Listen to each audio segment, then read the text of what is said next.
Salut Jeff! Salut Zoé. Aujourd'hui, je te propose qu'on parle d'un truc un peu moins sexy que d'habitude, Ok. mais super important. Vas-y. On va parler de fonds de roulement. Ouais. Tu peux nous expliquer ça? Ouais, alors fonds de roulement, on va parler d'indicateurs de gestion financière pour faire très global parce qu'on va parler d'autres notions, tu vas voir ensuite. Mais pour commencer par le fonds de roulement, c'est quoi? C'est l'indicateur un peu clé pour savoir si tu as assez d'argent pour payer tes factures au début, en fait, dans ta gestion d'activité, en fait, tout simplement. Ok, mais du coup, tu le calcules comment ce fonds de roulement? Alors, au sens strict, c'est en fait tes capitaux permanents moins ton actif immobilisé. Bon, je vais essayer de rentrer un peu plus dans le concret. En fait, tu vas prendre tous tes financements à long terme, c'est-à-dire donc déjà les capitaux que tu as engagés au tout début, donc le capital social, éventuellement des augmentations de capital si tu as fait des augmentations de capital, toutes tes réserves, donc c'est-à-dire tous les bénéfices que tu as réalisés les années précédentes que tu n'avais pas distribués. Tu vas prendre aussi les emprunts, donc que tu as souscrit auprès de banques. Tu prends tout ça. Et en fait, tu vas soustraire à ce montant-là, en fait, tout ce que tu as investi à long terme. Donc là, ça va être, par exemple, les terrains, les constructions, enfin voilà, tout ton actif immobilisé. C'est-à-dire tout ce qui a, au sens comptable, on va dire, dépassé 500 euros et qui, justement, a vocation à durer dans le temps. Ok. On prend un exemple chiffré. Imagine que tu as donc 100 000 euros de financement à long terme. Mhm. Tu investis à hauteur de 70 000 euros. Bah, c'est simple, 100 000 moins 70 000, il te reste 30 000 de marge pour pouvoir financer en fait on va dire ton activité, ton exploitation, qu'on appelle plus communément en fait le BFR, le besoin en fonds de roulement. Ça, j'y viendrai après. Grosso modo, comment interpréter le fonds de roulement? S'il est positif, tu as bien compris, tu as de la marge, donc c'est cool, tu vas pouvoir donc investir ça, enfin on va dire réadapter en fait cette somme-là pour ta gestion, on va dire quotidienne. Et après, par contre, si tu as ton fonds de roulement qui est déjà négatif, là, attention de danger, ça veut dire que déjà tu as surinvesti et que tu as déjà dû donc aligner, on va dire, des sommes complémentaires via des crédits bancaires ou via des apports en compte courant assez importants. Et donc, ça veut dire que tu n'as pas de marge pour financer le stock et tout ce qui s'ensuit. Ok, mais tu as parlé de BFF? BFR? BFR? Ouais, BFR, ouais, Ok, BFR. BFR. Ouais. C'est quoi? Alors, BFR, on a parlé de fonds de roulement. Là, BFR, c'est besoin en fonds de roulement, tout Ok. simplement.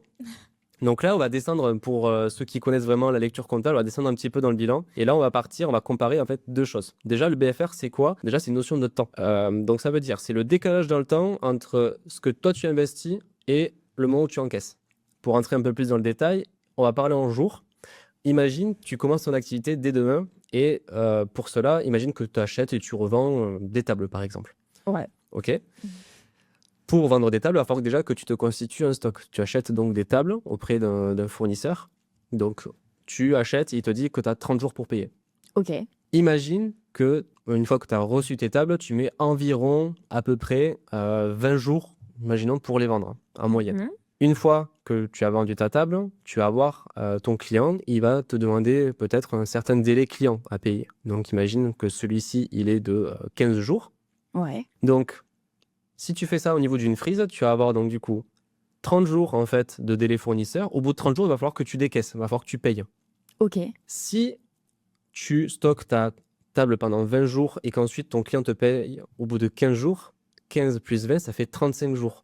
Donc ça veut dire que ton client te paye 5 jours plus tard au moment où tu as décaissé en fait l'argent auprès de ton fournisseur. Et c'est ça en fait le besoin de fonds de roulement, c'est en fait cet écart de 5 jours qu'il va falloir que tu finances en fait tout simplement. Ok, mais du coup, je fais comment si au bout des 35 jours, en fait, pour financer, puisque je vais pas avoir l'argent de la vente, c'est ça? Exactement, ouais, c'est ça. Alors, tu vas avoir plusieurs moyens pour essayer d'anticiper, en fait, réduire en tout cas ce BFR de 5 jours. Déjà, ça va être essayer de stocker un peu moins. De stocker un peu moins. Moins tu vas stocker, plus tu vas avoir moins tu vas avoir en gros d'argent en stock. Et donc, ça veut dire que tu as une rotation du stock qui sera plus importante. Ok. Donc ça, c'est un premier point. Le second point, c'est essayer de négocier avec tes fournisseurs. Essayer de réduire, enfin d'augmenter, on va dire plutôt, ce délai-là pour essayer de payer un peu plus tard, pour essayer d'encaisser un peu avant tes clients. Ça, c'est le deuxième point. Et le troisième point, tu l'as compris, c'est de jouer sur les clients. De jouer en disant, soit de demander des acomptes auprès de tes clients, au moins ils te payent au moins une partie avant, Et et ouais. du coup, tu auras moins à financer, ou alors de réduire tout simplement le délai client et de demander soit des paiements comptants ou des délais un peu moins élevés que ceux que tu as actuellement. Là, au moins, en agissant un peu sur tous ces volets-là, tu vas réduire en fait ton BFR à ce moment-là. Mais c'est super, merci Geoffrey. Je pense que je suis pas la seule à te remercier pour tous ces conseils. Je pense qu'on est plus d'un à les prendre et ça va vraiment servir. Merci à toi. Allez, ciao. Ciao, à plus.